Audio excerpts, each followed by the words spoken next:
Good morning and welcome to an all-new Eye of the Tiger. I'm Kelly Kennedy. And I'm Mackenzie Trejo. Today is the last day that Casaba tickets are available. They can be purchased at the Patty Baker box office for $25.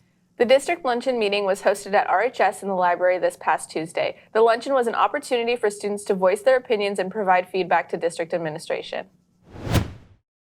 It went really well. It was a really good opportunity to be able to talk about the school and just discuss current issues that could help make Roseville High School a better place. The meeting was pretty good and it was chill. I was kind of nervous for the first time, and when I talked with them, it was comfortable. I told them about the experience that I had in here, and I told them that everything happened to me in the past years. I do think it was beneficial. There were a lot of good topics that were brought up that could really be beneficial to not only the students but the staff as well. We talked about the bathrooms because we had 7 minutes this time, and if they lock the doors, we have to walk through the other campus and use the other bathroom and then use there, and we don't have enough time.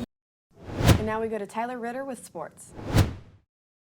Good morning and welcome to this Friday's edition of EOTSN. I'm Tyler Ritter.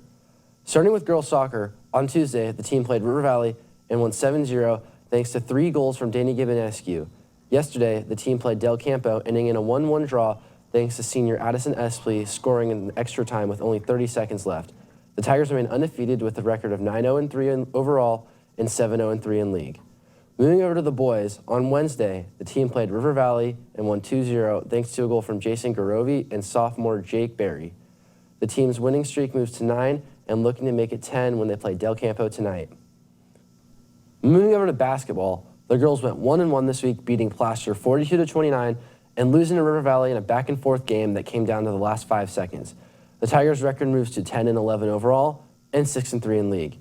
As for the game action tonight, as said before, boys soccer are at Del Campo, boys basketball host Yuba City for the Casaba game, where they can hopefully get revenge for the homecoming game. That's all on your home for Roseville High School Sports, top plays, breakdowns, and more. Out of the Tiger Sports Network, EOTSN. And now we go over to entertainment. Thanks, Tyler. Well, It 2019 was a massive sell. Don't come to my house. I know we saw the same movie. It isn't the end for this franchise. It, Welcome to Derry, is confirmed to be released sometime later this year. 3 seasons have been confirmed from the get-go, each focused on a different era, the 60s, the 30s, and the 1800s. This show, eventually, will connect up to It 2017, which was focused in the 70s, 80s. I've seen the 2017 It 30,000 times. It's my go-to info dump. It's my dinner movie. It's my rebound after every breakup. If this show is not perfect in every way, I will be telling all 3 of my friends. In other news, Keanu Reeves' voice in Sonic 3 became the 3rd best-selling movie in his acting career, sitting just behind Matrix Reloaded and Toy Story 4. Sonic 3 beat out every single John Wick movie, the SpongeBob movie, and every single Bill and Ted movie. Every single one. The Sonic movies are very teenage boy brain rot, but they're funny. Good movies to have on in the background while you're crafting. Reeves' role in Sonic as Shadow the Hedgehog, Sonic's emo doppelganger, references his past work as Neo in The Matrix. I'm a big fan of characters breaking the 4th wall with actors in the movie, and Sonic had it to a science. That's all from me. I'm Alyssa Davis, and now we go back to news. Thanks, Alyssa.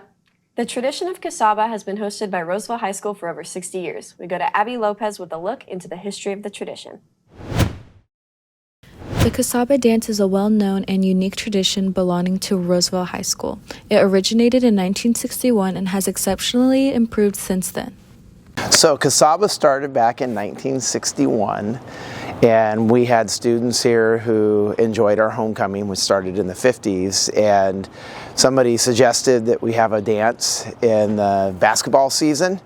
And we had a coach named George Godo, and Coach Godo had made a reference to the basketball looking a lot like a Casaba. If you've ever seen a Casaba melon, it somewhat resembles a basketball. And so that's how the Casaba dance was born. It's funny when I'm out in the community, I talk to people that attended Roseville High School, how many of them this time of year go, hey, is Casaba still going on? So I think that's just something that Roseville High School can continue to rally around. Some students are unaware of the history of Casaba and have just made assumptions about the event. I did kind of know the history of Casaba. Like, I just recently saw a photo of how it used to be in a barn and all this stuff, and it's really cool to see how it developed over the years, and yeah, it was just really cool seeing how it's grown as a dance. I did hear, it relates to some old fruit that kind of looks like a basketball, and they have basketball games that relate to that sort of food or fruit or something, I don't know. The committee of Casaba has big things planned for this year's dance and have decided to bring something new to interest attendees. So this year we are bringing in an ice sculpture, and I've been part of Roseville High School since 1988. I don't recall that we've ever brought in an ice sculpture before. It's going to be a big tiger, imagine that. Just something that's never been done before, so that's definitely a really new aspect of it that we're really excited for. We hope students can get around it, take some really cool pictures with it, and just have some fun with it. Thanks, Abby. That's it for us today on Eye of the Tiger. And remember, we're always on at eyeofthetigernews.com. See you next time.